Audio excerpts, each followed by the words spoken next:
Okay, we've rendered a simple shape in an outdoor environment. Now let's render something a little bit more complex. So I've opened up a couple of renderings I did here in Modo, one being chrome and one being glossy red, and also a little spheroid kind of ship. It's kind of a stretched out sphere. And I just grabbed a little background swatch. So all I've done is grabbed a little marker sketch. It's a pretty loose, scruffy one, but I want to show how well this works, even with a loose sketch, to make it look photoreal.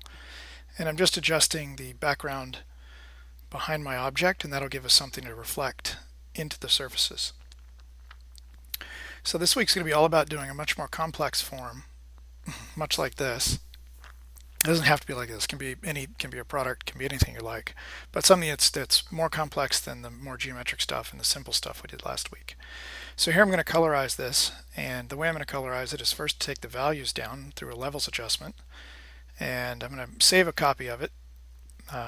Actually, I went and saved a copy before I do this levels adjustment. We'll get to that in a while, why I saved a copy. And all I'm doing is I just opened the hue saturation menu and I hit the colorize button, and now I'm adjusting the hue and the saturation.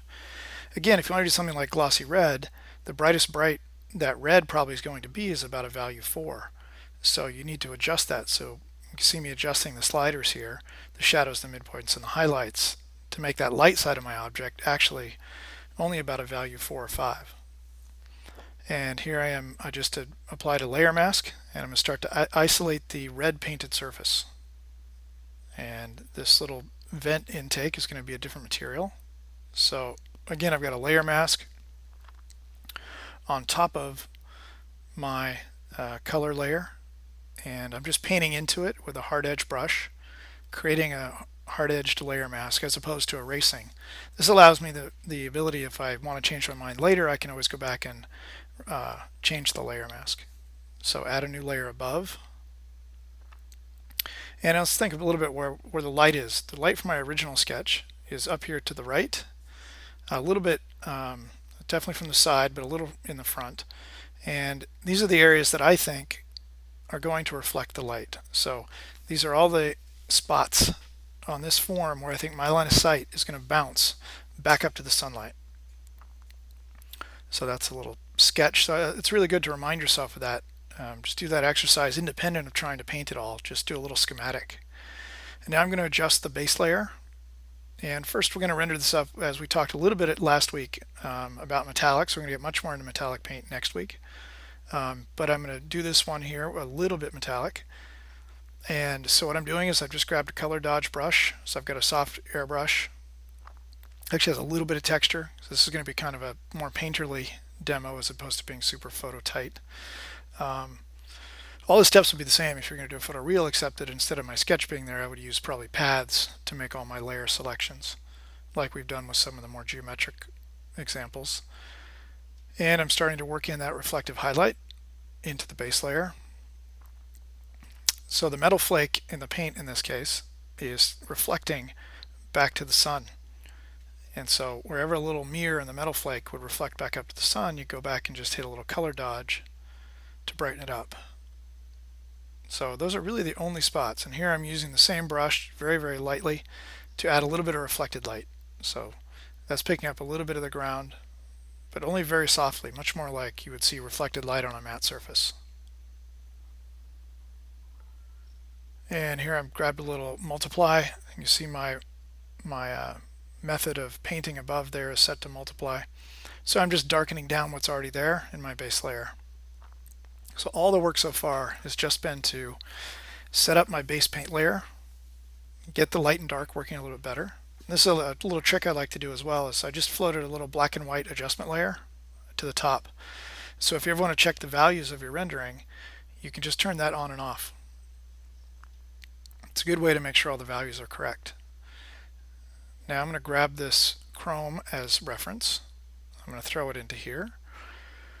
And one of the things when you work doing illustrations is to sort of be smart about doing this sort of things. Don't think as a designer that you have to reinvent, how red paint works or how chrome works. You use good reference.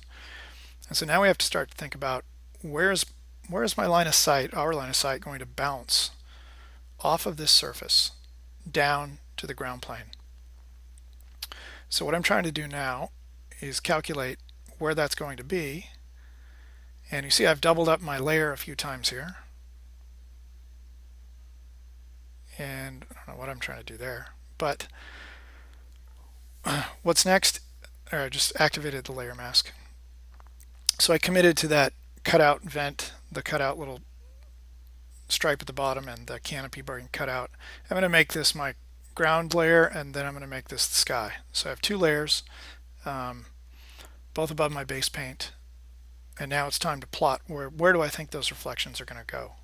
So my environment, as we've talked about many times before, you need to know about your environment first before you can do a good reflection rendering.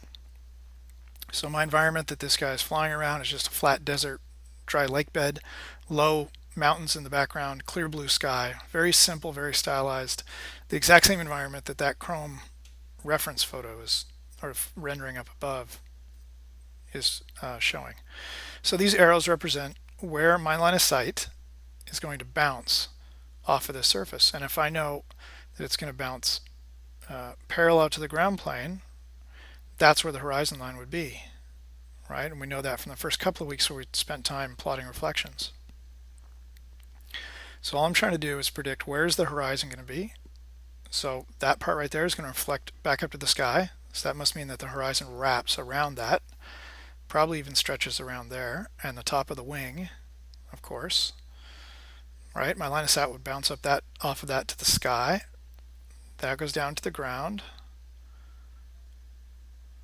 And right in there maybe is where my line of sight would bounce parallel to the ground, so that's where the horizon would be. And right here, of course, you have to know the sections of your shape, but I'm predicting that right through there, at center line is where my line of sight would bounce parallel to the ground, back towards us. And I'm still trying to think about and predict where is that going to bounce. That little circle there, that little guy would go to the sky, that goes to the ground. This all goes down to the ground. Yeah, the front leading edge of each wing, my line of sight would bounce down to the ground. So it's just a little schematic there to help me plan where in the reflection is it going to reflect just the ground. So here I'm just refining the shape a little bit before I go in and start to make my layer mask and then erase out and commit to the ground shape. Again, you want to sort of stylize these a little bit so that they help to show the form.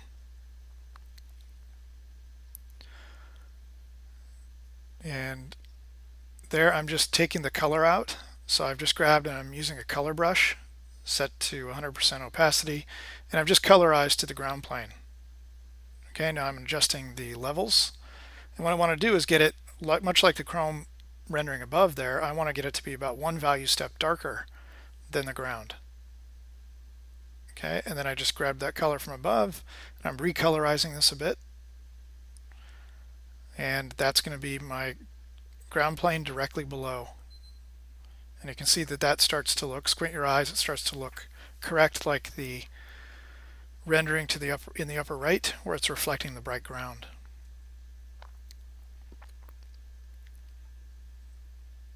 All right, the next step is going to be to adjust my layer mask now.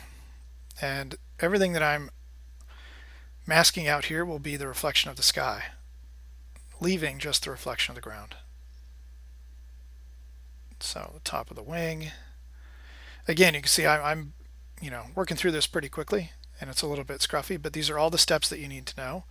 And should you want to do a tighter version of this, then you'd be using paths and that sort of thing to make nicer selections. I'm just going a little quicker and sketching all this stuff in freehand, but you'll see that it works once we get to the Chrome layer on top and we erase it like we've seen before.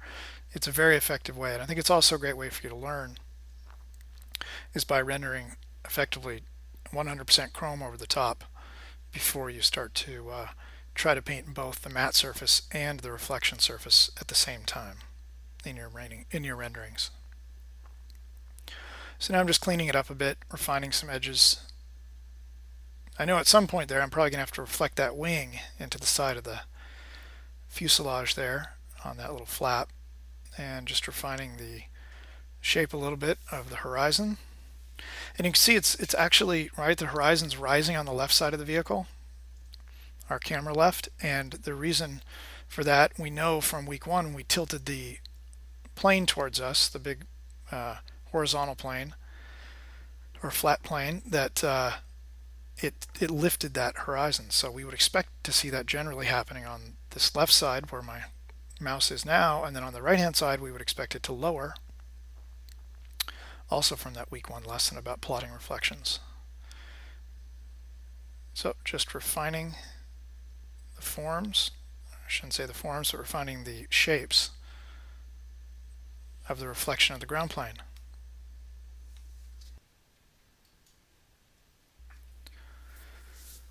So there again, that's what I'm trying to reflect, is the ground. And now I'm going to cut out, this is the top part of that little form where my line of sight's bouncing up to the sky, not down to the ground. So I've got to just go in and cut that out. So again, using my layer mask to adjust that shape. And again, if you want to make this thing look more photoreal and smoother and more refined, I would go in there and I would draw that shape with a path and just fill it with a selection as opposed to just freehand painting it. But either way, you're going to want to, sometimes do super photoreal and sometimes, keep it sketchy and loose. So this is perfectly fine to do it freehand. In this case, it's faster, but all the steps are exactly the same, with the exception of how you make your selections. And doing a little bit more refinement to my mask.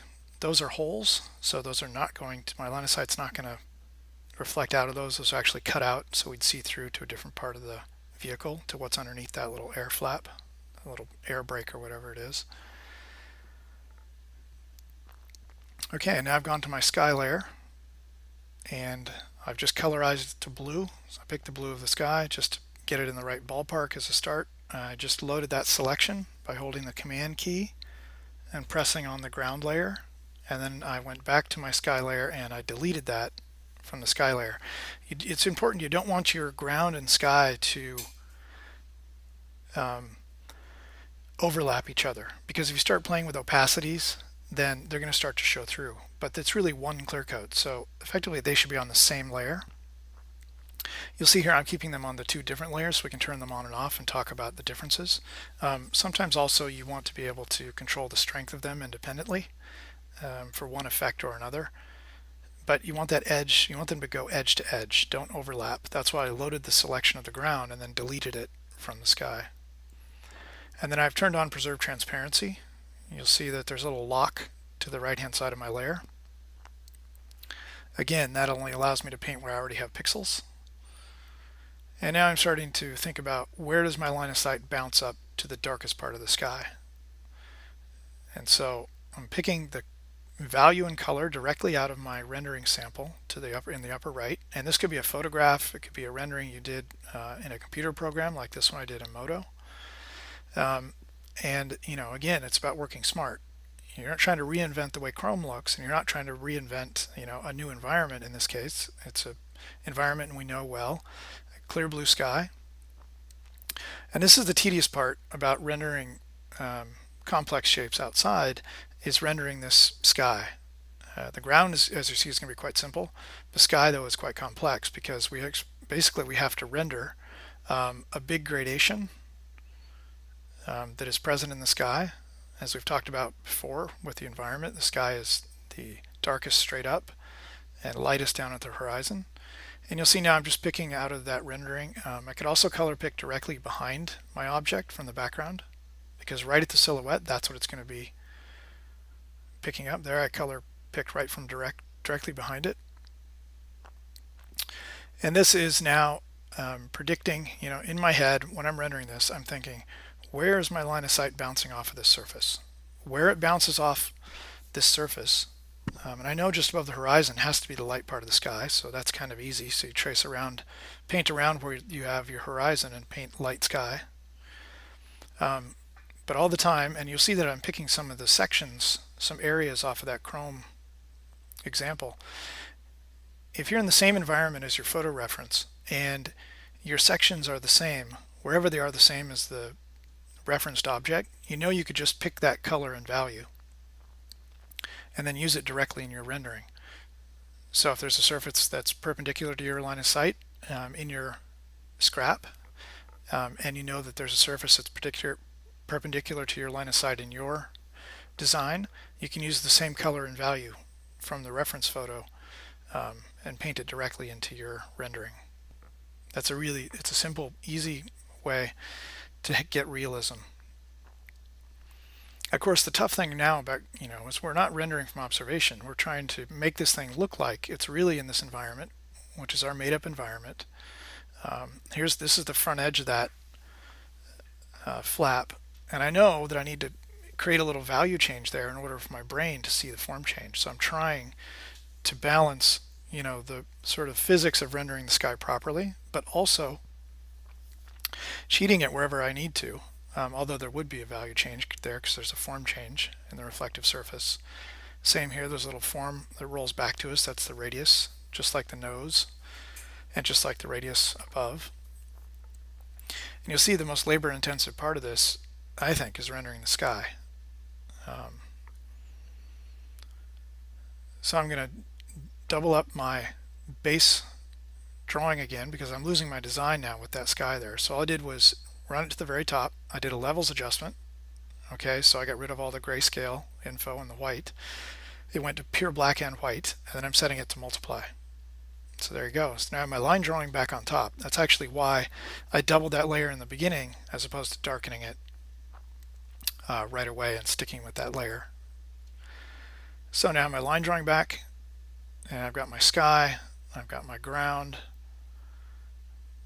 and now we need to refine our ground plane. So what I'm doing here, there was just a couple little areas that I needed a bit of cleanup there. So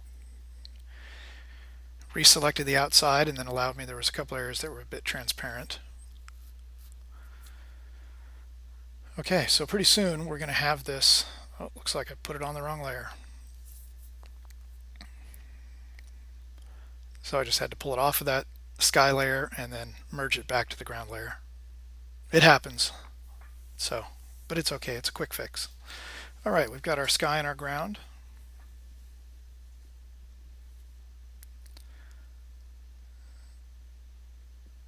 And next will be to start thinking about where does my line of sight become more tangent to the surface and where is it more perpendicular?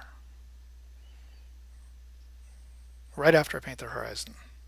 So again, I accidentally painted on the sky layer. So annoying. I can tell you why this is happening and then I'll tell you what I did to fix it. This is maybe something that happens to you. I have my bracket keys, and the bracket keys are the default keys for changing brush size. Well, I also have the option key set on my Wacom pen. So when I click and I hold option key to get the eyedropper tool, and I'm changing brush size at the same time because I'm painting quickly, that happens to be the shortcut in Photoshop to do a layer change. So it's changing my layers on the right without me knowing it, and that's why I keep painting on the wrong layer while I was painting the ground detail on the sky, for instance. So what I did was I went into Photoshop and I made the semicolon and the apostrophe my brush sizing buttons. And to my knowledge, Option plus those buttons does nothing in Photoshop, whereas Option plus bracket, left or right bracket, moves you up and down in the layer menu. So once I did that, hopefully you won't see any more of those errors happening of me painting on the wrong layer.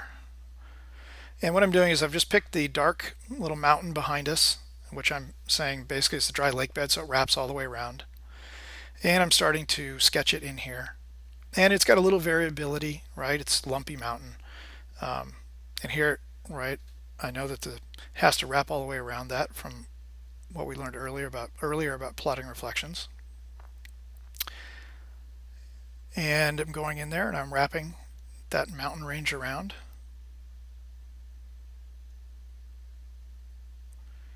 And we have to go in and paint that so it starts to look real. Really, you just need the right color and value, and it's better to use the color and value that's directly behind your object because your brain makes that connection much more easily. I mean, there could be snow-capped mountains behind us, right, that we can't see, and I could paint big white mountains there, but your brain's going to have a harder time understanding that. I was thinking about adding a little ground shadow to it, much like our reference photo, like we see up there, but in this case I think we're too high above the ground and I've opted to leave it off. I think it's going to be enough just for this, uh, this rendering is getting complex enough. So I think just reflecting the simple white ground below is going to be enough to make it look shiny. So be sure you get the mountain all the way around, right? Wherever you have a sky cut out of your ground reflection, that means you have to have the ground. If the ground's wrapping all the way around it, at some point you're going to have the reflection of the environment. This is actually a reflection of the scoop itself. So now I'm trying to think, where is my line of sight going to bounce off of that surface up into that scoop? And it's pretty much going to be this entire flattish area. And at some point it has to break across there and bounce back to the horizon. See, they're all kind of like mini lumpy spheres. So I've just painted that in. So it's dark bluish black in there. So I just painted that right onto the ground reflection. And doing a little bit of last cleanup. If you really want to make your reflections look nice, the more time you put into making them look clean and sharp, the more it's going to start to look like chrome.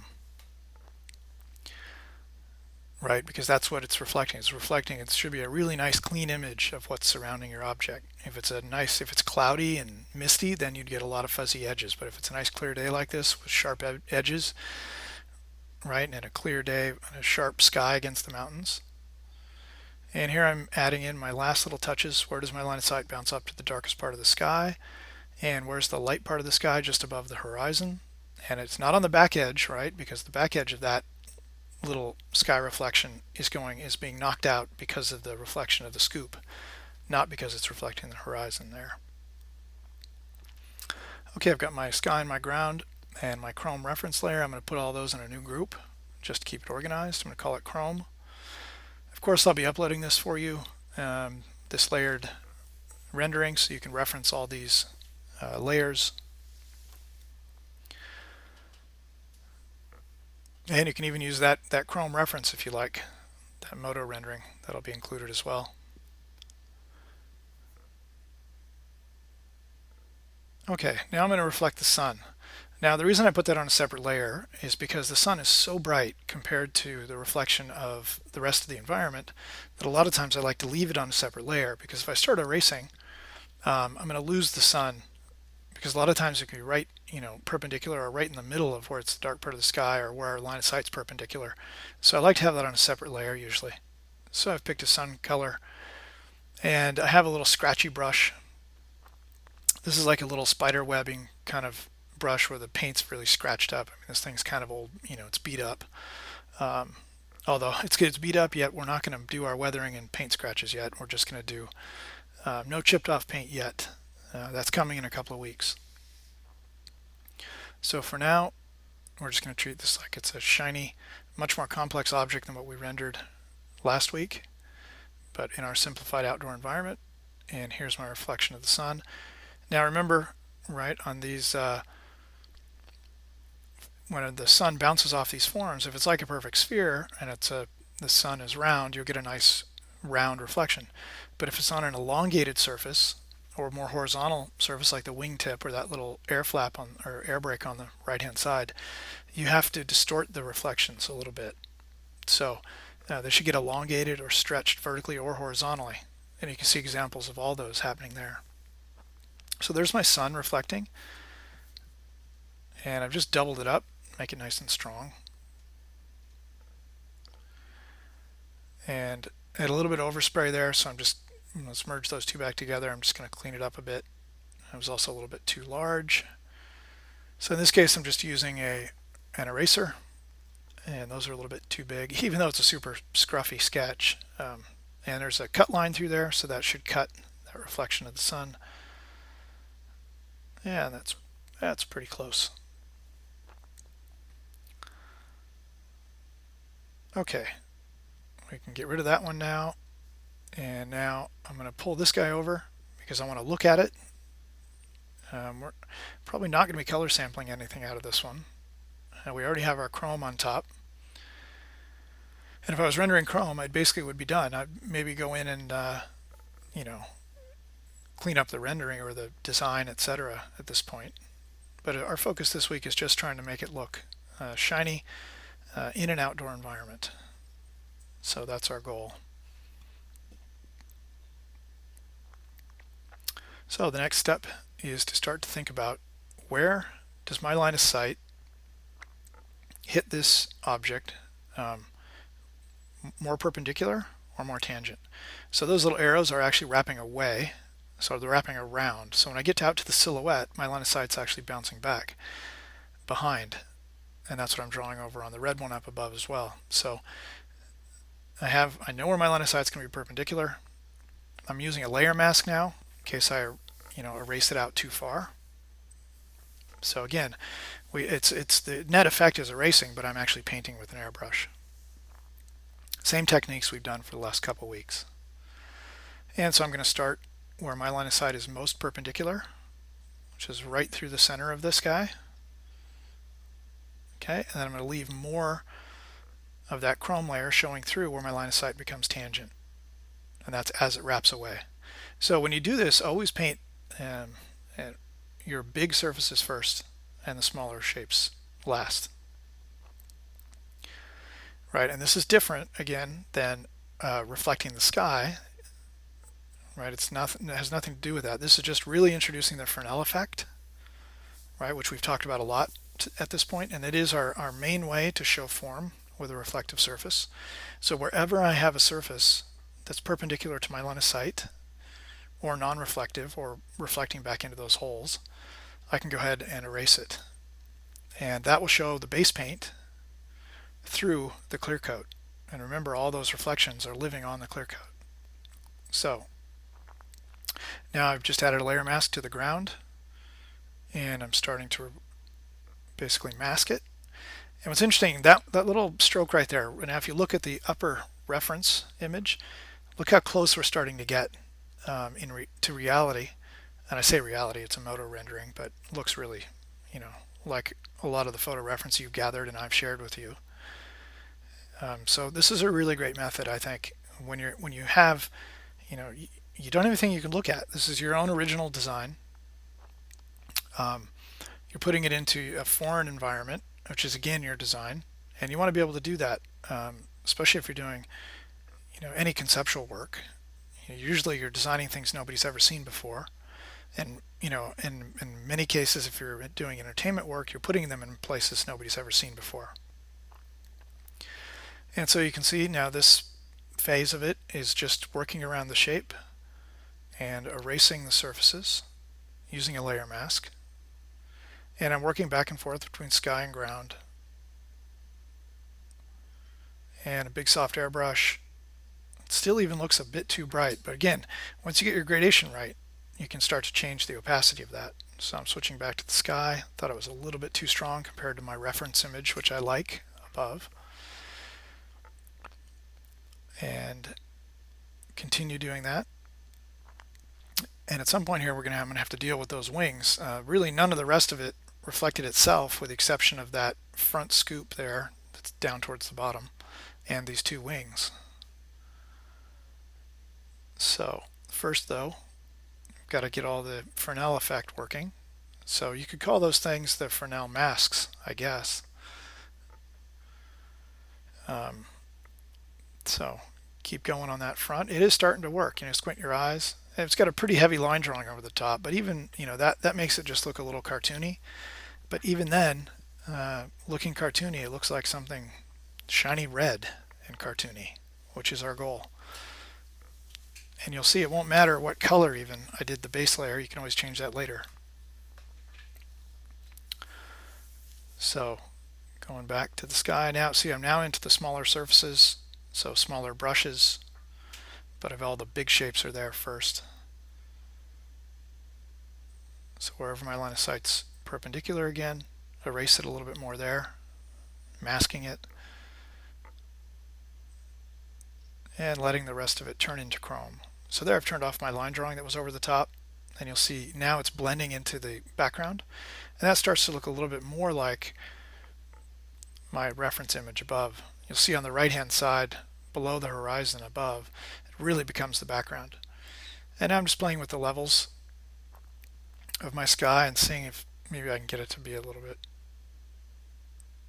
stronger. Actually, that was a mistake. I was playing with levels of a layer underneath, and I don't know why. Okay, there's my multiply layer. Now what I'm doing is I added a layer mask to my multiply layer, and all I'm doing is masking it, and I'm going to erase it at the silhouette because I know it'll look more real if it blends into the background. So all I'm doing is created a layer mask, and I'm taking those lines off.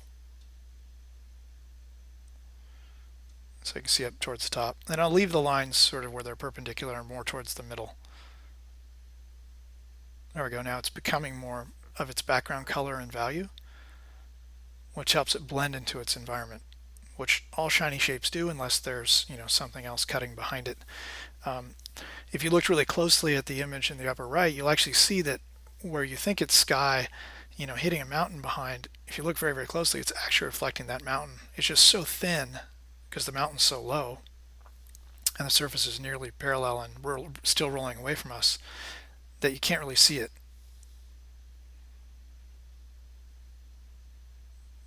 So just working the ground value, the sky, now doubling it up, and I'm doubling up the sky. So if you wanted to be something super shiny, you can always double those layers and stack them on top. And then you can go back and change their opacities until you have the desired level.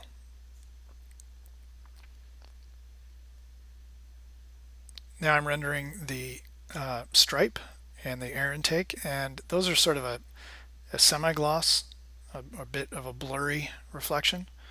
So what I'm doing now is I'm just going to paint this in. I'm not going to do chrome and then blur it and erase it. In this case, I'm just going to paint a blurry horizon line, a blurry lighter part of the sky, the blurry ground. So that's what I'm doing, and I'm doing it on a clipping path layer directly over my base layer.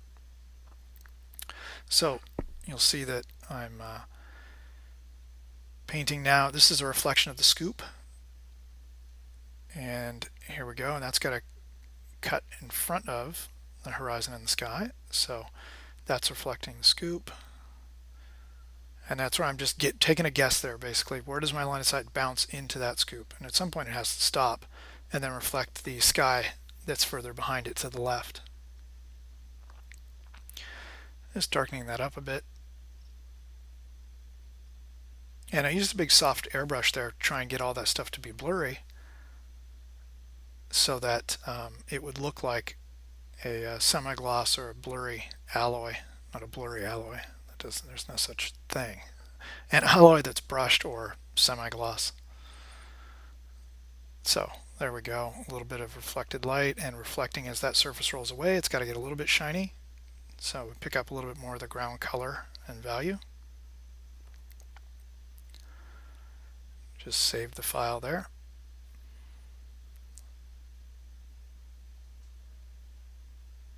Okay, I think I like it back the way it was, not quite so shiny. And now one of the ways to really make things look shiny is to start to take out the cut lines. So what I'm doing now is I'm going back to my layer mask again, and now we're into the really small details. And these are little parting lines between the panels, and so those should get cut out. And what I'm doing there is just adjusting my layer mask. There's probably one in there somewhere. And basically effectively erasing these.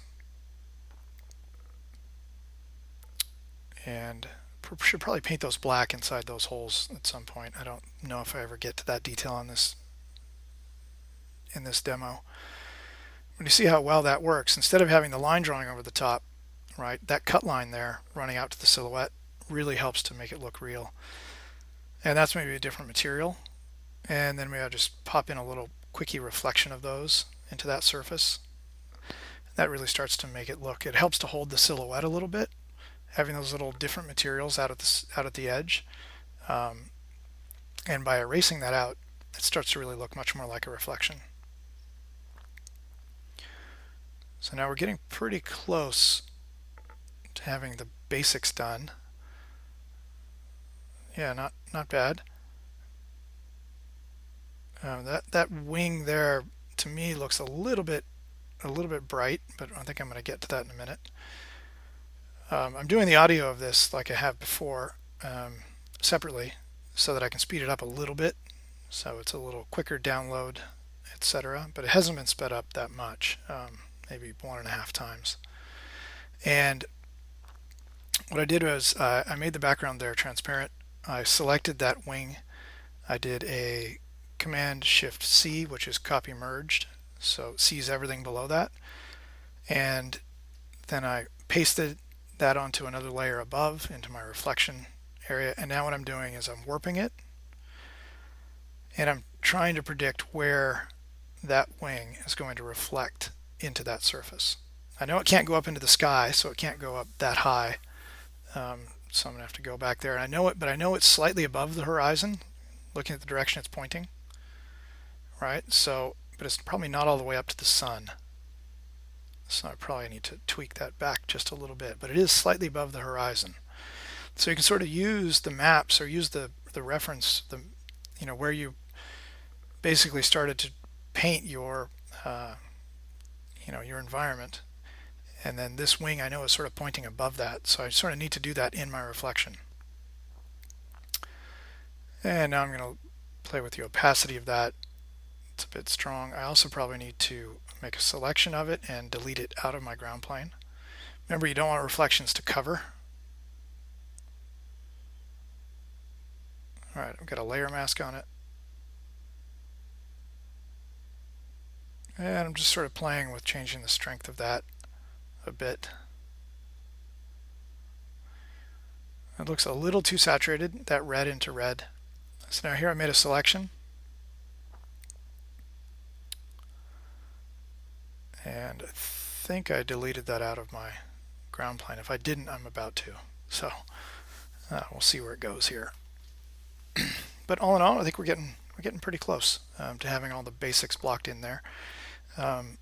Level of refinement is really just time. It's just noodling time. I'm trying to do these things quickly so that I can show all the steps and have it be a reasonable download for you. And we're going to repeat the same steps on the left side. So, and in this case, a reflection of a reflective surface, which the wing is. In this case, let's see, it's bouncing, it's looking, you're bouncing your line of sight off the side body of this vehicle, looking at the wing. The question is, where does it bounce off of the wing? Does it still go up to the sky, or does it go down to the ground?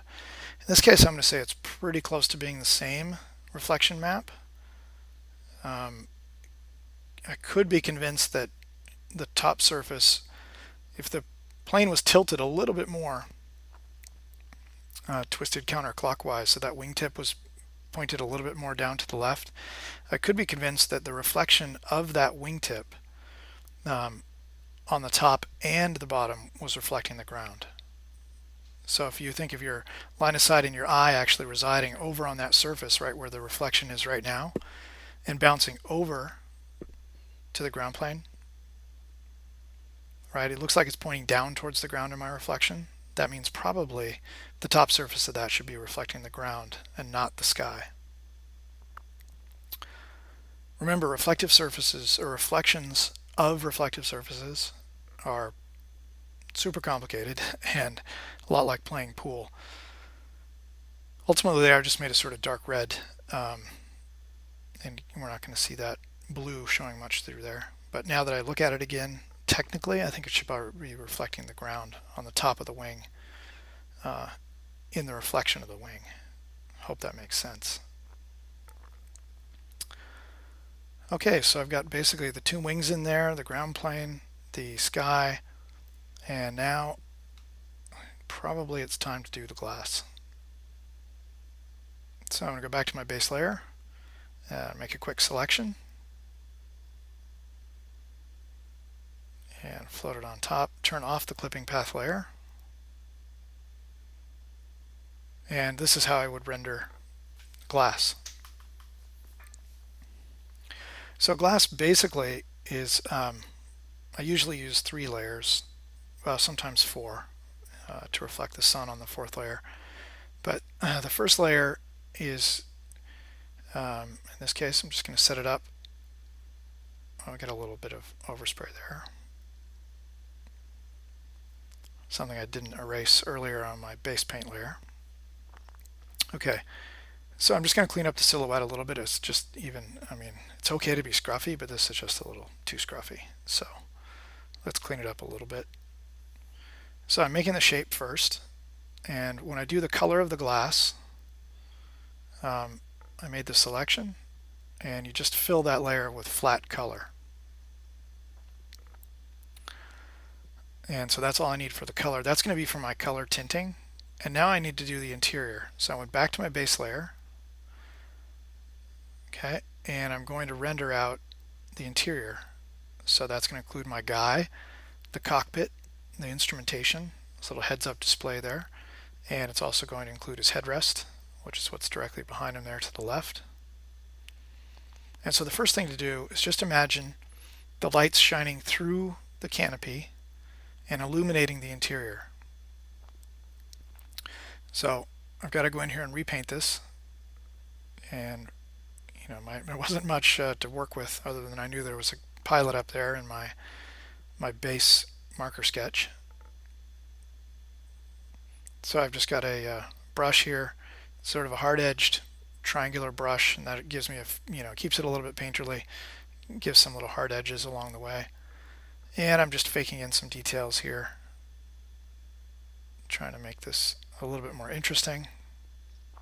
He's kind of banking into a right-hand turn, so maybe he's looking at us. Again, it's a little sphere for his helmet. It's got a shiny helmet on, and that's reflecting up to the sun. And this is going to be the console up here, his instrument panel. And maybe he's got a little heads-up display there. That's probably the sides of the cockpit. And a little bit of the blue sky wrapping around. So it's reflecting back up to the sky.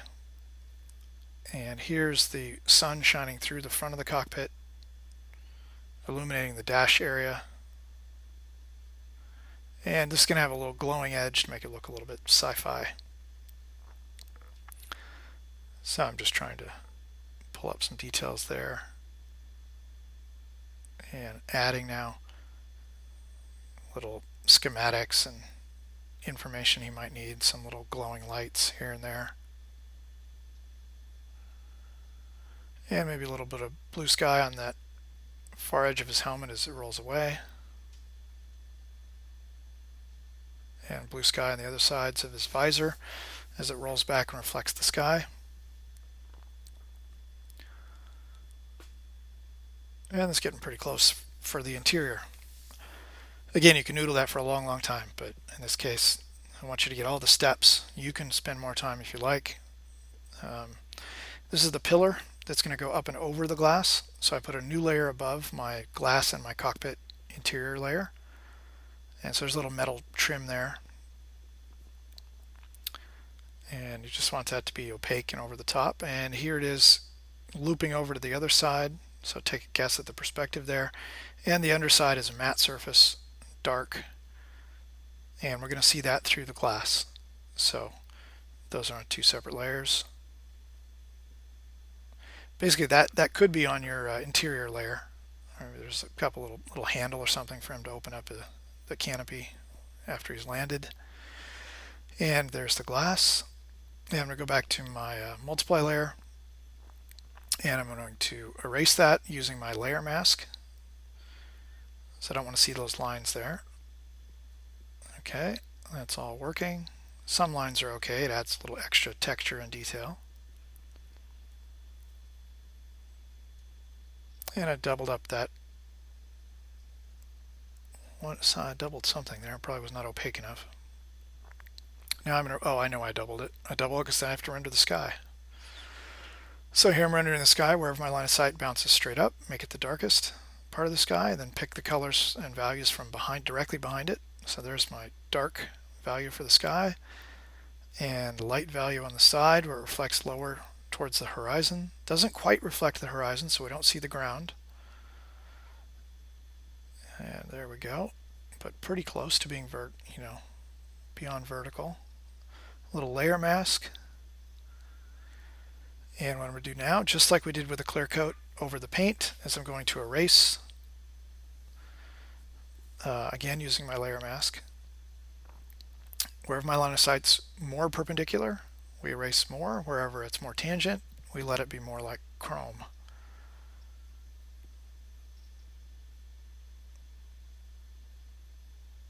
And I'm going to paint, should probably, you could put it on the sun reflection layer, or you could do a new one.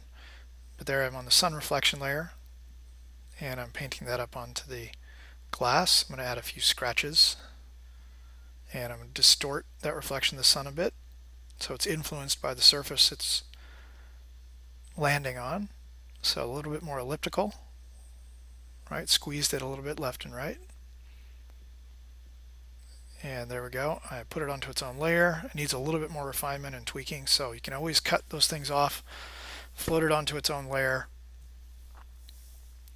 And it's nice when you're doing glass if you can get it at that reflection of the sun, if you're lucky enough to get it to overlap something on the interior. That really helps the surface look transparent. And playing with the strength of the reflection of the sky. And now I'm moving my tinting color layer for the glass. I first tried overlay, then I tried hard light. Those are the two I usually use when I'm doing tinted glass. So tinted glass overlay and hard light are nice ones to use.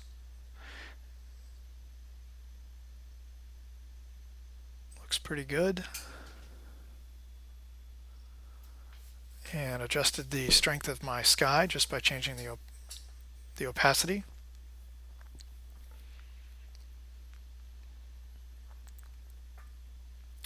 There's my grayscale. Right, I can just turn it on and off whenever I like using my black and white adjustment layer at the top. Let's double up the sky. Again, showing that full flexibility because of the way the layers are arranged.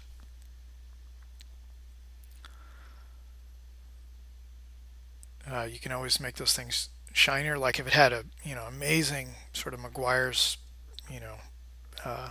paint job, like a hot rod, and it was waxed and color sanded and buffed, you could get super mirror finish on it. Or it could be more semi-gloss, sort of a dull but still glossy. And then you can always change your base paint as well. As I've shown you before, this is a really effective way because of the layer arrangement. If a client decides, oh, well, red is out this week, right, this sort of dullish orange is in, or a brighter orange, or a burnt orange, you can adjust the levels as well as the hue. So here I'm just crunching the levels to make it more extreme, light to dark, or go all the way to black, right? So you get full freedom because of where the layers are arranged. That's really fun and is always the payoff. Okay, I'm just making a color dodge layer. So I just made a new layer and I double clicked the layer properties and changed the way it was blending with my layers below. And I set the layering method to color dodge. And I'm going in to just brighten up those reflections of the sun. They weren't quite bright enough for me.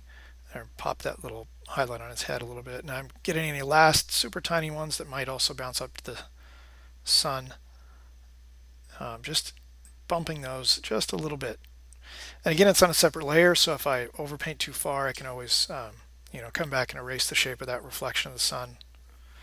And these are usually like the last little touches, a little color dodge layer across the top, just to go back and push it up a bit. Okay, I'm actually cleaning up my base paint layer a little bit there, trying to get the base layer to be a bit brighter. Really I should have spent more time with the base layer, getting the forms to be a bit stronger. Wasn't the focus of this week's assignment. And after I looked at it a little bit, when I was done, you'll see in this very last, like the last 5 minutes of this lecture, which we're heading into right now, I'm going to go back and actually refine that base paint layer a little bit. That wing looks a little bit too bright to me, so I'm just going to knock that back a bit. I'm just adjusting my, see, it should be really the color and value of the sky behind it. It shouldn't get brighter than what it's reflecting. If anything, it should be darker, right? It's not chrome.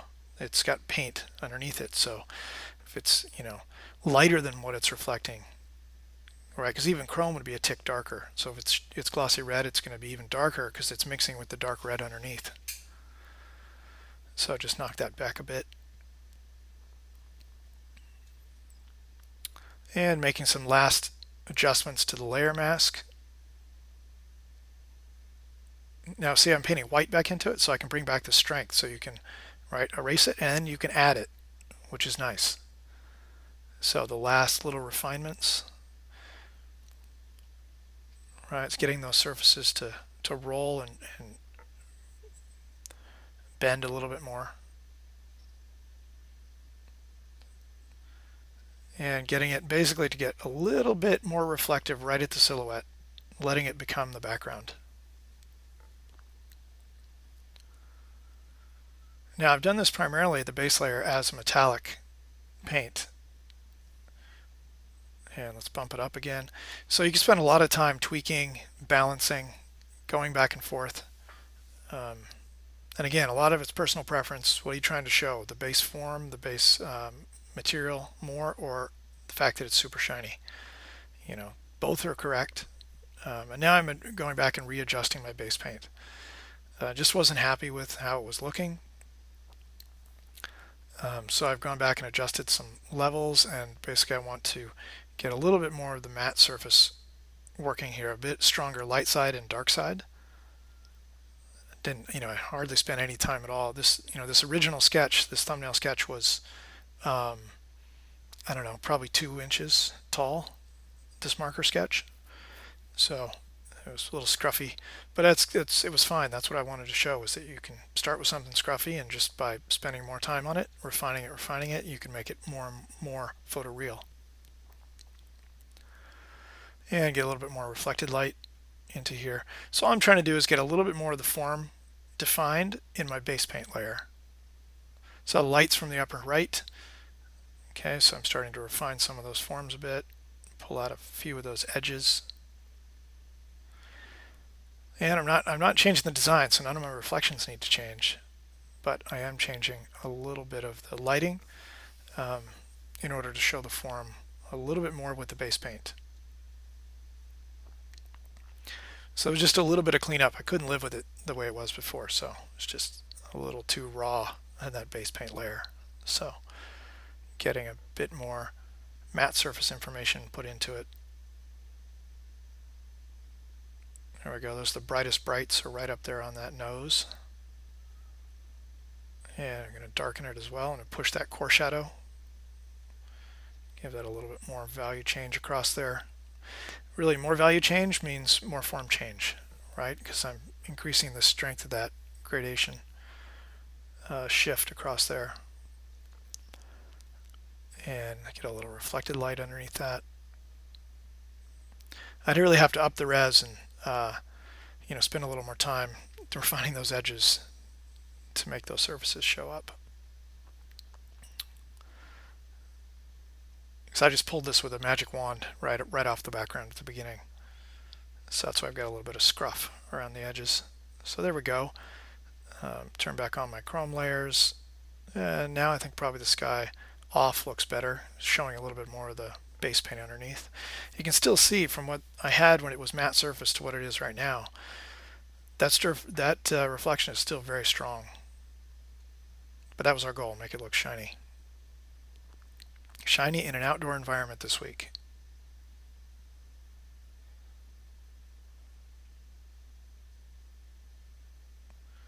Alright, now I'm going to play with this guy one last time, see if maybe I like a different color.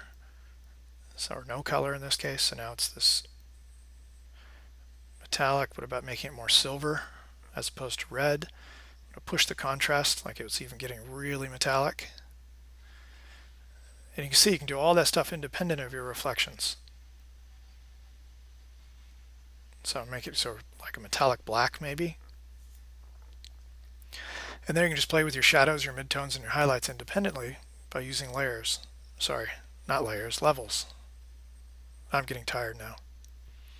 So that's what I did the base layer. And there it is with the gloss coat on top. And again, I did that on a copied layer, so if I don't like it, I can just ditch it, keep the red one. All right, we're closing in on the last couple of minutes in this demo.